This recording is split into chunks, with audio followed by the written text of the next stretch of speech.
ரேகாவும் சத்யாவும் ஒன்று சேரணும்னு நினைக்கிறவங்க கண்டிப்பாக இந்த வீடியோக்கு லைக் பண்ணிட்டு நீங்கள் என்ன நினைக்கிறீங்க அப்படிங்கிறதையும் கமெண்ட்ல சொல்லுங்கள். ஸோ இங்கே ஒரு வழியாக பார்த்தீங்கன்னா இப்போ மீனா புரிஞ்சுக்கிட்டாங்க, எப்படியாவது சத்யாவையும் ரேகாவையும் நம்ம சேர்த்து வச்சிடணும், அவங்க ரெண்டு பேரையும் எக்காரணத்தை கூட நம்ம பிரிச்சிடவே கூடாது அப்படிங்கிற மாதிரி நினைக்கிறாங்க. ஸோ முத்துவுக்கு இப்போதான் ரொம்ப சந்தோஷம், பரவாயில்ல மீனா புரிஞ்சுக்கிட்டா, அதே மாதிரி கூடிய சீக்கிரத்தில் அத்தையும் சீதாவும் புரிஞ்சுப்பாங்க அப்படிங்கிற மாதிரி நினச்சிக்கிட்டு இருக்காங்க. இப்போ பார்த்தீங்க அப்படின்னா ரேகாவுக்கு ஹாஸ்பிட்டலில் அட்மிட் பண்ணியிருக்காங்க அப்படிங்கிற மாதிரியான விஷயம் நம்ம மீனாவுக்கு தெரிய வருதுங்க. ஸோ இந்த விஷயத்த உடனே பார்த்தீங்கன்னா நம்ம மீனா முத்து கிட்ட சொல்றாங்க, ஏங்க எனக்கு ஒரு விஷயம் தெரிஞ்சிச்சு அப்படிங்கிற மாதிரி சொல்றாங்க. என்ன மீனா என்ன ஆச்சு அப்படிங்கிற மாதிரி கேட்கும்போது, இல்லைங்க இந்த மாதிரி அந்த ஃபைனான்சியல் வீட்டில் வேலை செய்கிற அந்த அக்கா மூலமாக தான் எனக்கு தெரிஞ்சிச்சு, ரேகாவுக்கு என்னமோ உடம்பு சரியில்லாமல் ஹாஸ்பிட்டலில் சேர்த்துருக்காங்களா, இப்போதான் அவங்க என்கிட்ட சொன்னாங்க அப்படிங்கிற மாதிரி சொல்லும்போது, அப்படியா மீனா என்னாச்சுன்னு தெரியல மீனா, இங்கே பாரு இதுதான் சரியான நேரம், இதை விட்டுட்டோம் அப்படின்னா நிச்சயமா நம்மளால அதுக்கப்புறம் ரேகாவை பார்க்கவும் முடியாது, அவளை நம்மளால கூட்டிட்டு வரவும் முடியாது அப்படிங்கிற மாதிரி நினைக்கிறாங்க. சரிங்க இப்போ அதுக்கு நம்ம என்ன பண்ண முடியும் அப்படிங்கிற மாதிரி மீனா கேட்குறாங்க. இல்லை மீனா நான் சொல்ற பிளானை கேளு அப்படிங்கிற மாதிரி சொல்லிட்டு மீனா டாக்டராகவும் சத்யாவும் அதுக்கப்புறம் பார்த்தீங்கன்னா முத்து ரெண்டு பேருமே வார்ட் பாயாவும் வேஷம்லாம் போட்டுட்டு உடனே பார்த்தீங்கன்னா ஆம்புலன்ஸில் அந்த ஹாஸ்பிட்டலுக்கு போகிறாங்க. ஸோ ஹாஸ்பிட்டலுக்கு உள்ளே போனோடனே பார்த்தீங்க அப்படின்னா நம்ம ரேகாவை பெட்டில் படுக்க வச்சிருக்காங்க.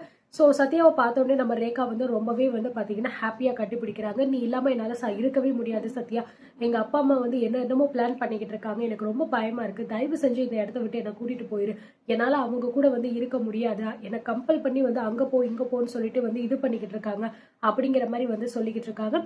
ஸோ இதனால பார்த்தீங்க அப்படின்னா இங்கே முத்து மீனா ரெண்டு பேருக்குமே பார்த்தீங்க அப்படின்னா இவங்க ரெண்டு பேரும் ரொம்ப டீப்பாக இருக்காங்க போல இருக்கு, இதுக்கு மேலே இவங்களை பிரித்து வைக்கிறது சரிப்பட்டு வராது அப்படிங்கிற மாதிரி புரிஞ்சுக்கிறாங்க.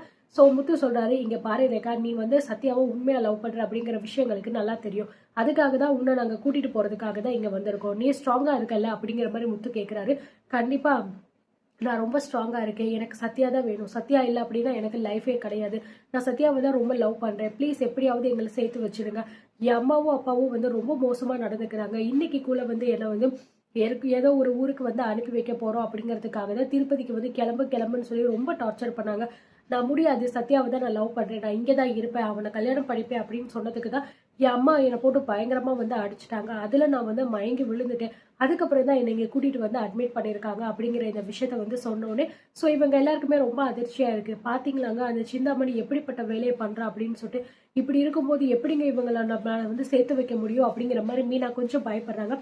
மீனா இங்க பாரு, தயவு செஞ்சு இப்படி பயப்படுறத நிப்பாட்டு, இவங்க ரெண்டு பேருக்கும் மனசுல உறுதி இருக்கு, இவங்க ரெண்டு பேரும் சேரணும்னு நினைக்கிறாங்க, அதுக்கு நம்ம உதவிதான் பண்ண போறோம், மற்றபடி ஒன்றும் கிடையாது, இவங்க நம்ம குடும்பம் ஓகேவா அப்படிங்கிற மாதிரி நினைச்சிட்டு மீனாவுக்கு தைரியம் கொடுத்துறாங்க. அந்த நேரம் பார்த்து ஃபைனான்சியர் அவங்களோட ஆட்களோட பார்த்தீங்கன்னா வேக வேகமாக இந்த ஹாஸ்பிட்டலுக்கு வராரு. ஸோ உள்ளே வந்தவுடனே பார்த்தீங்க அப்படின்னா, டாக்டர் என்னாச்சு டாக்டர், என் பொண்ணுக்கு என்னாச்சு அப்படிங்கிற மாதிரி கேட்கும்போது மீனா பார்த்தீங்க அப்படின்னா மாஸ்க்லாம் போட்டுக்கிட்டு இருக்கிறதுனால அடையாளமே தெரியல அந்த ஃபைனான்சியருக்கு. ஸோ மீனா கொஞ்சம் கூட திரும்பாமல் அப்படியே பேசுகிறாங்க. என்ன சார் நீங்கள் என்ன பொண்ணு வளர்த்துருக்கீங்க, பொண்ணு கரெக்டாக சாப்பிட்றாளா இல்லையா, என்ன ஏதுன்னு எதுவுமே நீங்கள் பார்க்க மாட்டீங்களா, இவங்க கண்டிஷனை பார்த்தா இவங்க சாப்பிட்றாங்களா இல்லையான்னு கூட தெரியல, ஸோ வயிற்ற பிடிச்சிட்டு ரொம்ப நேரமா பார்த்தீங்கன்னா வலிக்குதுன்னு சொல்லி துடிச்சுக்கிட்டு இருக்காங்க, எதுவும் அந்த அளவு ட்ரீட்மெண்ட்க்கு அப்புறம் தான் சார் நாங்கள் சொல்ல முடியும், இப்போதைக்கு நீங்கள் எந்த கேள்வியும் கேட்காம தயவு செஞ்சு வெளியே போய் நில்லுங்க அப்படிங்கிற மாதிரி மீனா சொல்றாங்க. என்ன மேடம் என்ன சொல்றீங்க, இவள் கொஞ்சம் மயங்கிதான் விழுந்தா, நீங்க என்னென்னமோ சொல்றீங்களே எனக்கு பயமா இருக்கு அப்படிங்கிற மாதிரி சொல்லும்போது, நீங்க பாருங்க சார், ஒரு பொண்ணு உங்க கூட இருக்கா அப்படின்னா அந்த பொண்ணு சரியா சாப்பிடறாளா இல்லையா, அவன் மனநிலை எப்படி இருக்கு அப்படிங்கிற எல்லாத்தையுமே நீங்க தான் சார் கவனிக்கணும், பெத்தவங்க அப்படின்னா அதுக்காக நீங்க அப்படியே சும்மா விட்டுருவீங்களா, இப்ப இந்த பொண்ணுக்கு நம்ம ஸ்கேன் எடுக்க போற அவசரமா, அப்படி எடுத்தா மட்டும்தான் இவங்களுக்கு என்ன பிரச்சனைன்னு தெரியும் அப்படிங்கிற மாதிரி மீனா சொல்றாங்க. என்ன மேடம் சொல்றீங்க, ஸ்கேனா எதுக்கு அதெல்லாம் இப்போ அப்படிங்கிற மாதிரி அந்த ஃபைனான்சியர் கேட்கும்போது, நான் தான் சொல்றேன் இல்லை சார், அவங்களுக்கு வயிறு வலிக்குதுன்னு சொல்லி வயிற்ற பிடிச்சி ரொம்ப நேரமா துடிச்சுக்கிட்டு இருக்காங்க, நீங்க வந்ததுக்கு அப்புறம் நாங்க பாத்துக்கலாம் அப்படிங்கிற மாதிரி தான் வெயிட் பண்ணிக்கிட்டு இருந்தோம், நல்ல வேலை நீங்க வந்துட்டீங்க அப்படிங்கிற மாதிரி சொல்லிட்டு வார்ட் பாய் ரெண்டு பேரும் இங்க வாங்க, இவங்களை ஸ்கேன் எடுக்க போகணும், ஸோ நீங்க அதுக்கான அரேஞ்ச்மெண்ட்ஸ் பண்ணுங்க அப்படின்னு சொல்லிட்டு சொன்னோன்னே இங்க சத்யா முத்து ரெண்டு பேருமே பாத்தீங்கன்னா ஒரு வீல் சேர் எடுத்துட்டு வந்துடுறாங்க. ஸோ அவங்களுமே மாஸ்க் போட்டுக்கிறதுனால யாரு அப்படிங்கிற அடையாளம் இவருக்கு தெரியல. உடனே ரேகாவை தூக்கி அந்த வீல் சேர்ல உட்கார வச்சுட்டு போயிடுறாங்க.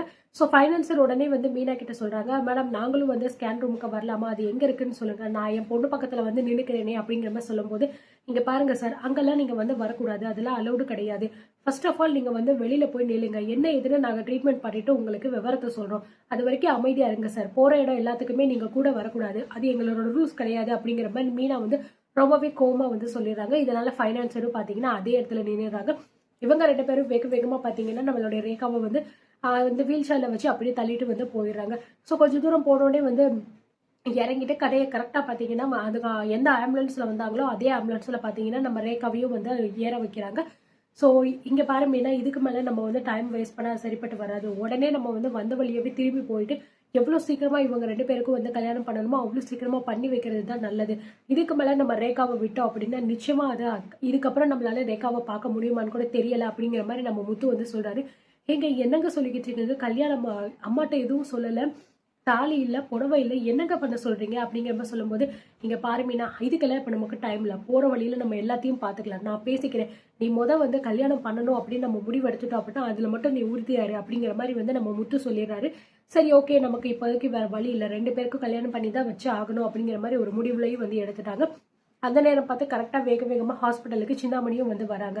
வந்தவுடனே வந்து என்னங்க ஆச்சு, நம்ம பொண்ணுக்கு ஏதாவது பிரச்சனையா, எங்க இருக்கா ரேகா, இந்த ரூம்ல தான் இருக்காளா அப்படிங்கிற மாதிரி சொல்லும்போது, என்ன சிந்தாமணி, எதுக்காக நீ அவசரப்பட்டு நம்ம பொண்ணை இப்படி ஓங்கி அடிச்ச? இதனாலதான் நானே வந்து பாத்துக்கிறேன்னு சொன்னேன். நீ என்னடானா அவசரப்பட்டு அவளை அடிச்சதுனாலதான் நீ இப்ப இங்க வரைக்கும் வந்து நிக்கிறோம். இங்க இருக்கிற ஒவ்வொரு நிமிஷமும் எனக்கு ரொம்ப பயமா இருக்கு. அந்த சத்யா பையன் ஏதாவது வந்து நம்ம ரேகாவை பாத்துருவானா அப்படின்னு சொல்லிட்டு அப்படிங்கிற மாதிரி சொல்லும்போது, எங்க அதை பத்திலாம் நீங்க கவலைப்படாதீங்க. நம்ம தான் இங்க இருக்கோம்ல, அப்ப எப்படி நம்மளை மீறி அவனால நம்ம பொண்ணை பார்க்க முடியும்? நான் வந்து கோவத்துல நம்ம ரேகாவை அடிச்சது தப்புதாங்க, இல்லைன்னு சொல்லல. இப்ப எப்படி இருக்கா என் பொண்ணு அப்படிங்கிற மாதிரி கேட்கும்போது, இப்பதான் அவளை டாக்டர் எல்லாருமே சேர்ந்து ஸ்கேன் எடுக்கிறதுக்கு கூட்டிட்டு போயிருக்காங்க அப்படிங்கிற மாதிரி சொல்லும்போது, ஸ்கேனா? எதுக்குங்க ஸ்கேன் எடுக்கணும், சம்மந்தமே இல்லாம இருக்கே அப்படிங்கிறப்ப நம்ம சிந்தாமணிக்கு ஒரு டவுட் வருது. அது இல்ல, நம்ம பொண்ணுக்கு வந்து வயிறு வலி ரொம்ப வலிக்குதுன்னு சொல்லிட்டு அழுதுகிட்டு இருந்தாலாம், என்ன எதுன்னு செக் பண்ணிட்டு தான் சொல்ல முடியும் அப்படிங்கிற மாதிரி வந்து டாக்டரை சொல்லிட்டு தான் கூட்டிட்டு போயிருக்காங்க அப்படிங்கிற மாதிரி சொல்லும்போது, சிந்தாமணி பாத்தீங்கன்னா கொஞ்ச நேரம் யோசிச்சுட்டே நின்றுகிட்டு இருக்காங்க. என்னமோ ஒண்ணு தப்பா இருக்கே, ஒருவேளை இந்த முத்து மீனாவும் ஏதாவது பிளான் பண்றாங்களோ அப்படிங்கிற மாதிரி பாத்தீங்கன்னா அவங்களுக்கு மனசுக்குள்ள வந்து தோணிக்கிட்டே இருக்கு. ஸோ இருந்தாலும் அதை பத்தி எதுவுமே வந்து நினைச்சுக்காம வந்து பாத்தீங்கன்னா, நீங்க டாக்டர் யாருன்னு பாத்தீங்களா அப்படிங்கிற மாதிரி கேக்குறாங்க. இல்லையே, நான் யாருன்னு பாக்கல, அவங்க மாஸ்க் போட்டிருந்தாங்க அப்படிங்கிற மாதிரி சொல்லும்போது, ஏங்க அந்த மாஸ்க் எல்லாம் ரிமூவ் பண்ண சொல்லிட்டு கொஞ்சம் டாக்டர் யாரு என்ன எதுன்னு நீங்க கேட்க மாட்டீங்களா அப்படிங்கிற மாதிரி சொல்லும்போது, இங்க பாரு சிந்தாமணி, இதெல்லாம் போயிட்டு நம்ம அவங்க கிட்ட கேட்டுக்கிட்டு இருக்க முடியுமா? நம்ம ஹாஸ்பிட்டலுக்குள்ள தானே இருக்கோம், அப்புறம் என்ன உனக்கு அப்படிங்கிற மாதிரி சொல்லும்போது, அந்த முத்துவும் மீனாவும் சாதாரணப்பட்ட ஆளுக கிடையாதுங்க. அவங்க ஏதாவது ஒண்ணு பண்ணுவாங்க. நம்ம பொண்ணை அவங்க கூட்டிட்டு போகணும்னா அதுக்கு என்ன வேணாலும் அவங்க வந்து பண்றதுக்கு தயாரா இருப்பாங்க. நம்ம தாங்க கொஞ்சம் உஷாரா இருக்கணும். கொஞ்சம் அசந்தாதான் போதும், நம்ம பொண்ணை எப்படி வேணாலும் அவங்க தூக்கிட்டு போயிருவாங்க. அதனாலதான் நான் சொல்றேன், சரி ஸ்கேன் ரூம் எங்க இருக்குன்னு சொல்லுங்க, நீங்க தானே போக கூடாது, நான் வேணா போறேன் அப்படிங்கிற மாதிரி சொல்லும்போது, தெரியல சிந்தாமணி, இங்க தான் கூட்டிட்டு போனாங்க அப்படிங்கிற மாதிரி சொல்லும்போது, ஸோ உடனே பாத்தீங்கன்னா ரிசப்ஷன்ல போயிட்டு நம்ம சிந்தாமணி வந்து ஸ்கேன் ரூம் எங்க இருக்கு அப்படிங்கிற மாதிரி வந்து கேட்டுட்டு ஸ்கேன் ரூமுக்கு போலாம் அப்படிங்கிற மாதிரி வந்து போகும்போது, உடனே பாத்தீங்கன்னா வெளியில இருந்து ஒரு அடியால் வந்து ஐயா ஐயா அப்படிங்கிற மாதிரி கத்திக்கிட்டே வந்து ஓடி வர்றாரு. ஸோ நிச்சயமா வந்து பாத்தீங்கன்னா இங்க வந்து ரேகாவை வந்து அவங்க தூக்கிட்டு போறாங்க. அதே டைம்ல வந்து இந்த விஷயம் இவங்களுக்கு தெரிஞ்சு அவங்கள துரத்த போறாங்க. சத்யாவுக்கும் ரேகாவுக்கும் கல்யாணம் நடக்குமா இல்லையா அப்படிங்கிறது தான் இங்க பெரிய ட்விஸ்டா இருக்கு. ஸோ இதை பத்தி நீங்க என்ன நினைக்கிறீங்க அப்படிங்கறத கமெண்ட்ல சொல்லுங்க.